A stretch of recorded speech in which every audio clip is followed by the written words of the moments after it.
There was a narration, an amazing narration. Abu Hurairah radiallahu ta'ala anhu said that I was appointed by the Prophet sallallahu alaihi wasallam to guard the sadaqah money, the sadaqah dates.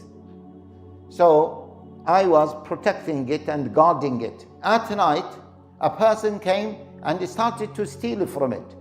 I caught him and he said, I'll take you to the Prophet ﷺ. That guy said, please, please, I am a poor person and this and that, let me go, I will not do it again. So Abu Hurairah said, I felt sorry for him, I let him go. The next day or the next night, the same person came again and he started to take from the dates of sadaqah, the property of zakah. So again Abu Hurairah caught him. Again that guy said, oh please let me go, I am poor, etc. So he let him go. The third night he came and again Abu Hurairah caught him. He said, no. First time, second time, third time, this time I'll not let you go. So I'll take you to the Prophet ﷺ. He said, no, please, please, please. He said, listen, let me teach you. So this is the burglar, yeah, the thief.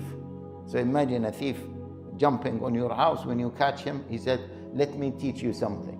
Okay, so he told him, let me teach you something that will protect you and protect your wealth. He said, what is it? He said, read Ayat al-Kursi, because it will protect you, protect your wealth against the shayateen and against the jinn. So Abu Hurairah, the next day, the Prophet ﷺ told him, what happened to your friend? Allah Jalla wa Ala told the Prophet ﷺ.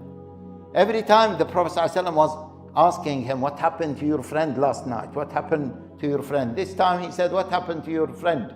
He said, Ya Rasulullah, it is amazing. He taught me one of the virtues of Ayat al-Kursi, and that it is a protection against the jinn and shayateen. And the Prophet ﷺ said, he told you the truth, although he is a liar, because he is a shaitan.